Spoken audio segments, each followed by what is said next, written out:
There are moments that do not belong to time. They happen quietly, in places where human eyes cannot see, in the space between one breath and another, where eternity leans close enough to whisper your name. You didn't hear it, not with your ears, but your soul did, because before you were found, you were already being searched for. Before you reached out, grace had already begun to move toward you. There was a moment, long before your first prayer, before the tears, before the breaking, when heaven paused. An angel looked at your name written in light and whispered to God, "This one is fading." And God said, "Then hold them."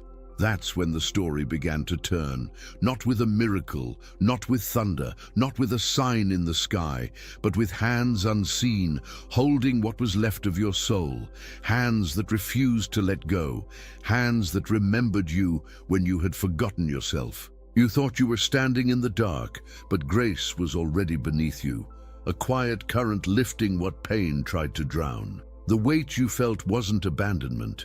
It was the pressure of divine arms catching you before the fall. There's a mystery the angels never stop singing about, that heaven does not measure worth the way the world does. The moment you lost your way, heaven didn't turn its face. It leaned closer. It remembered your name. And in that remembrance, something eternal began to move, not to punish but to restore, not to demand but to heal. Because grace is not memory, it's motion. It's the hand that still reaches for you long after everyone else stopped looking. That's why you're still here. Not because you were strong enough, but because mercy refused to forget. Long before you called it a problem, heaven called it a battle. Long before you knew you were in danger, the alarm had already sounded in realms you could not see. There are things you call coincidence that are actually the footprints of grace walking through your story. The message you ignored, the call you almost didn't answer, the delay that frustrated you, the night you stayed home instead of going where darkness waited for you, you thought it was random. But heaven does not move randomly. There was a day when your soul began to dim, so slowly that you didn't notice. You laughed the same, posted the same, worked the same, smiled the same, but something in your eyes grew tired. Something in your heart stopped expecting anything good. In that invisible decline, grace did not stand at a distance taking notes. It stepped forward. An angel adjusted the path beneath your feet. A closed door you resented was actually a shield. A no you cried about was a hand pulling you away from a silent grave. You didn't recognize it because grace often wears ordinary clothes. It can look like a disappointment, a sudden change of plans, a friendship that ends, a job that falls apart, a relationship that never starts. You called it bad luck. Heaven called it intervention. When the hands of grace began to move, they didn't ask your permission. They moved because love has its own urgency. Because there was a future version of you that God refused to lose. He saw you healed, whole, awake, and heaven began rearranging your present to protect the person you had not yet become. Think about it. That night, you almost went. That message you almost sent. That decision you almost made.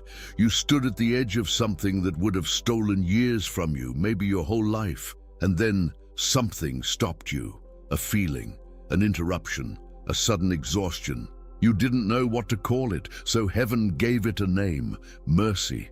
The hands that held your soul did not always feel soft. Sometimes they felt like resistance, like frustration, like everything going wrong. But they were holding you in the only way that could still reach you, by closing the roads that would have led you to your own undoing. You thought the universe was against you, but really, heaven was standing in front of you saying quietly, "You will not go that far. Not this one. Not today. There is a day your soul remembers, even if your mind has tried to forget. Not a date on a calendar, but a moment when something inside you quietly let go. You still got up, still walked, still functioned, but hope slipped a little. Light dimmed a little. Your grip on yourself loosened. Maybe it was a betrayal, a word that cut deeper than anyone realized. A door that closed after years of effort. A loss that rearranged your world in one brutal moment. Or maybe it was nothing dramatic at all, just the slow, invisible erosion of a heart that waited too long for something to change. That was the day you stopped praying the same way. You didn't announce it. You didn't say, "I'm done." You just shortened your sentences. You stopped expecting an answer. You turned your prayers into vague wishes because it hurt too much to be specific. You learned how to survive in pieces, how to function with your soul, half asleep. You built routines around your numbness, laughed over the cracks in your own heart, called your exhaustion normal, and started saying things like, "It's just life. It is what it is. This is all there is for me." But heaven heard those sentences like alarms. Every time you lowered your expectations, angels leaned closer. Every time you accepted what was breaking you as normal, grace wrote temporary over what you called forever. You didn't see the danger because you were still smiling, still posting, still keeping up with everyone else. But you can be socially present and spiritually collapsing at the same time. You can be surrounded by people and still falling through an inner silence no one hears. On that day, the day your soul started slipping, you thought no one noticed, but the one who formed your spirit felt the shift. Your creator felt the weight you didn't have words for. Heaven felt the moment you stopped fighting for yourself, and so the hands that held your soul tightened their grip. Not to control you, but to keep you from disappearing into a version of life that was never written for you. You didn't see those hands. You felt the emptiness, not the rescue. But rescue doesn't always feel like rescue in the beginning. Sometimes it feels like being taken where you don't want to go. Sometimes it feels like being undone. What you called falling apart was actually God refusing to let you remain in a reality that was crushing the person He created. Your breakdown was not the end. It was the moment heaven said, "Now we intervene more deeply." Your soul slipped, yes, but it did not fall into nothingness. It fell into hands that had been waiting for that very moment. There was a moment when breathing felt like a task, when getting out of bed was an act of faith, when every thought carried the weight of a storm you couldn't describe. You didn't want to disappear. You just wanted the noise to stop. You wanted peace, but peace felt like something other people were allowed to have. That was when the weight began to press down harder. It wasn't just sadness anymore. It was gravity. It pulled at your mind, your chest, your bones. You tried to pray, but the words fell heavy before they could rise. And somewhere between exhaustion and surrender, you whispered, "I can't do this anymore." That sentence reached heaven like thunder. It wasn't a confession of defeat. It was a cry of truth. And truth, even when whispered in weakness, always draws heaven closer. Because the moment you admitted you couldn't carry it alone, the hands that held your soul began to lift again. Not gently at first. No.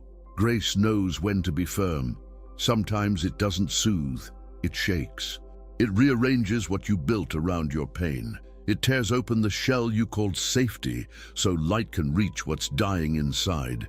You thought you were losing everything, but heaven was simply redistributing the weight, taking what you were never meant to carry, replacing survival with restoration, transforming your collapse into an altar, a place where your brokenness finally met its purpose. Because grace doesn't only save you from sin, it saves you from the version of yourself that thought endurance without healing was strength.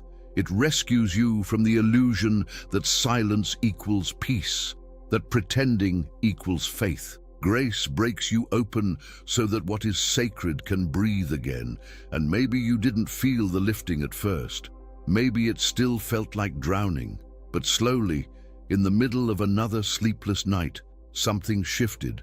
You realized you were still here, still breathing, still waking up to days you thought would destroy you.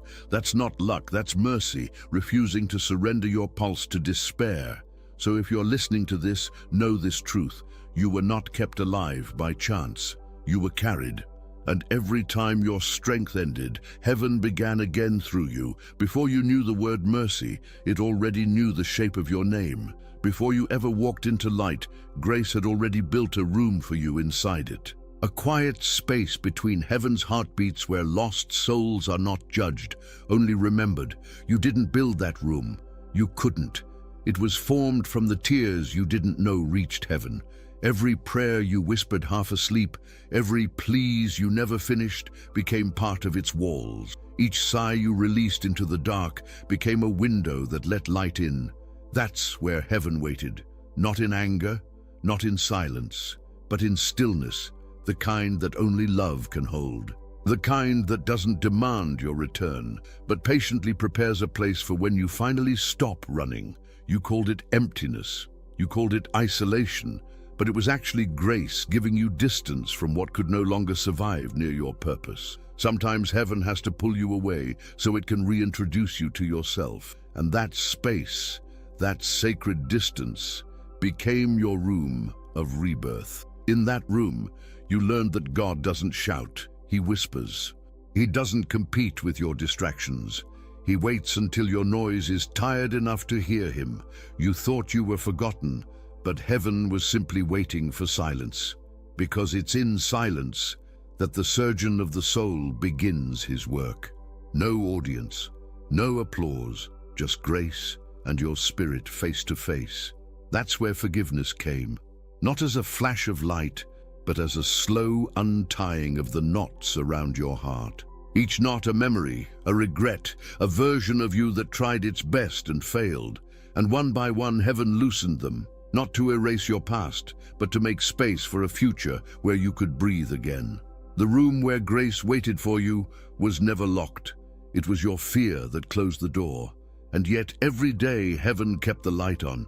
Every morning you woke up, that light still burned, quietly, patiently, as if to say, when you're ready, love, come home. Oh, there is a moment when heaven speaks, not in thunder, not in visions, but in alignment, when the invisible threads between sorrow and salvation suddenly make sense, and what once felt random starts to glow with purpose.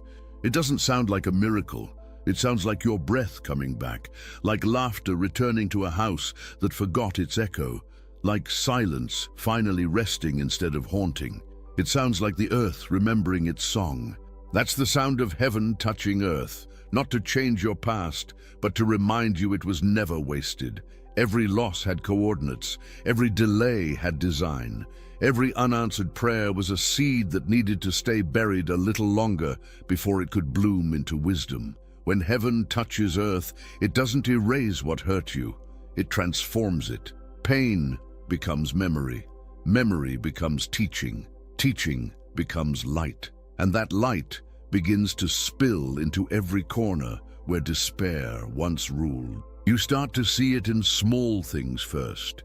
The sunrise that looks different for no reason, a song that suddenly feels like it was written for you, a stranger's kindness on a day you almost gave up.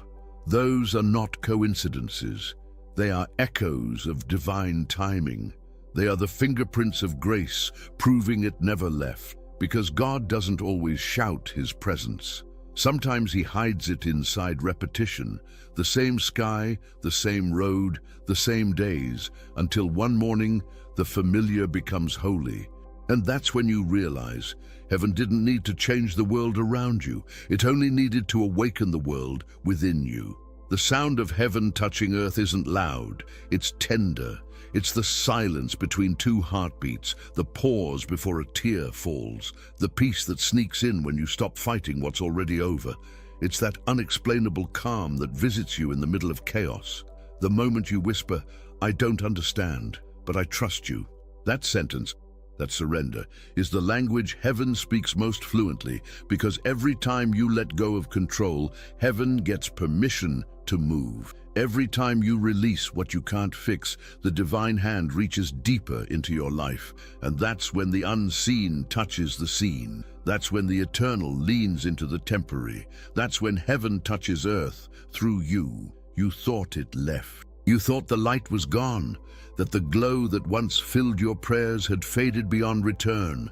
You looked at your reflection and saw someone older, tired, dimmed by years of trying. But the light didn't leave. It was only covered by the dust of surviving. Light has patience. It waits behind your sighs, beneath your doubts, inside the cracks of everything that broke you. It waits for honesty, for that quiet moment when pretending finally feels heavier than truth. And when you reach that point, when you whisper, "I miss who I used to be," the light answers, "I never left," because divine light doesn't vanish when you fall. It descends with you. It travels into the valleys you thought were punishment and turns them into classrooms. It sits beside your mistakes until shame runs out of words. It waits, not with impatience, but with infinite tenderness. You can't extinguish what was born from eternity. The light inside you isn't rented, it's written. It was placed there by the same hand that told the stars where to stand. Even when you feel like darkness has won, the universe still calls your name in photons. Creation itself remembers you as light. You see, darkness doesn't erase light. It only reveals its contrast. When your world dimmed, heaven didn't panic. It simply waited for your eyes to adjust. Because sometimes the smaller the flame, the easier it is to see where it's coming from. And one night, maybe this one, you will feel it again. Not as fire, but as a quiet glow beneath your ribs. You'll notice your thoughts softening, your heart slowing down. You'll realize that even in all your wandering, the light never stopped guiding you. You didn't lose it, you just stopped looking toward it. The light that never left you has been your shadow all along. It moved when you moved, it cried when you cried. And when you fell silent, it hummed softly, keeping rhythm with the pulse heaven placed in you before birth. So when you doubt again, and you will, don't search for light in the sky. Close your eyes. Listen for it. It's not coming from above. It's rising from within. You thought healing would look like forgetting, that one morning you'd wake up and the ache would simply be gone. But heaven never promised amnesia. It promised resurrection.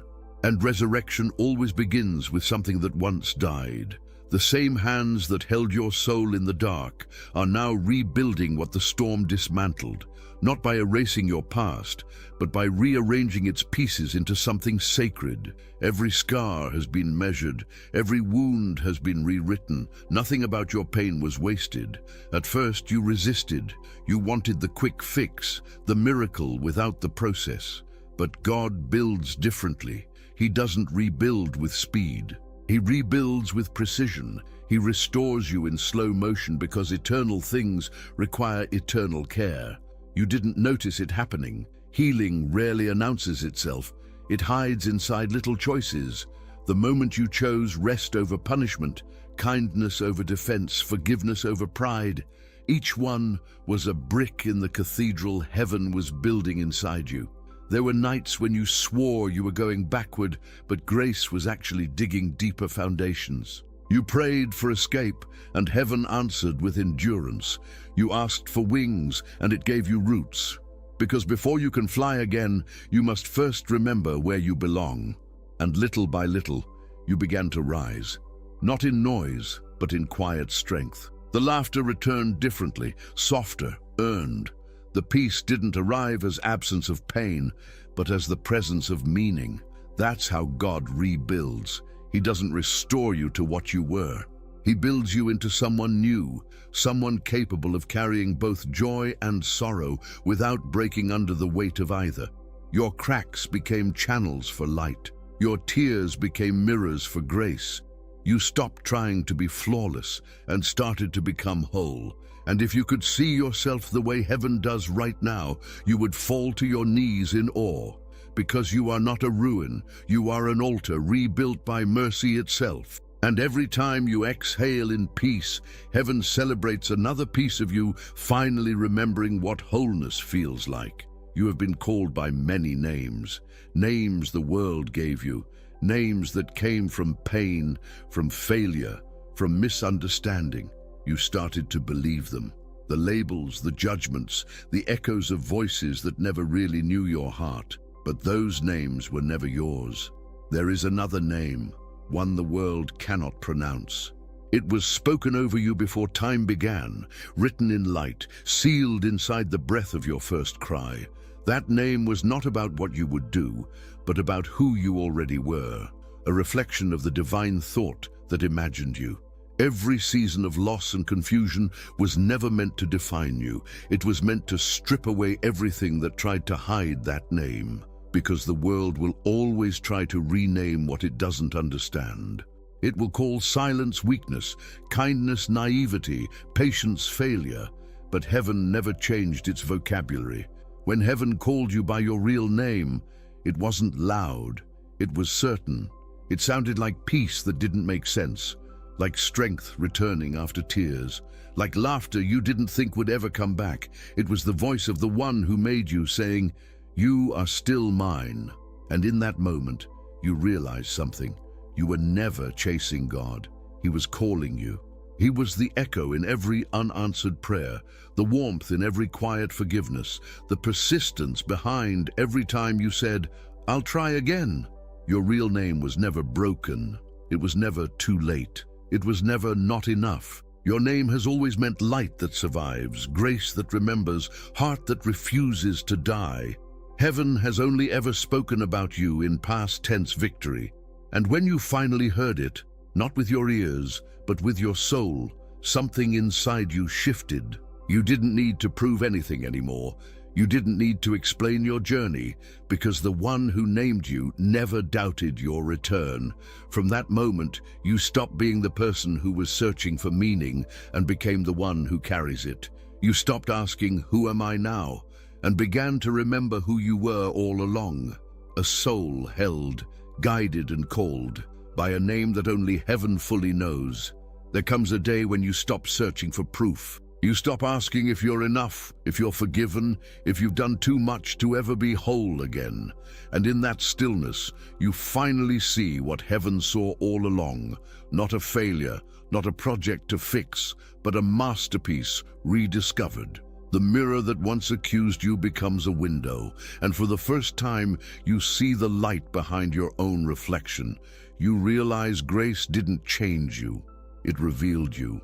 All the fragments you tried to hide were never disqualifications. They were coordinates pointing back to where God met you. You look at your scars, and instead of shame, you feel gratitude, because every wound has become fluent in mercy. Every tear that fell was water for the roots of the person standing here now. You begin to understand that grace was never chasing perfection. It was awakening truth. You survived because heaven refused to let go. But now, you're not just surviving. You're living with a rhythm that matches eternity. You walk slower, you listen deeper, you forgive faster. You no longer need a sign. You are the sign that grace still works miracles quietly.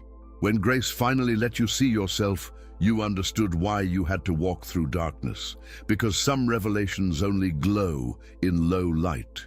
You realized you were never abandoned. You were being remade in secret, so that when the time came, your presence itself would become a testimony. And maybe you don't feel extraordinary. Maybe you still wake up with questions, still carry pieces of yesterday's ache. But even now, right now, heaven calls you whole.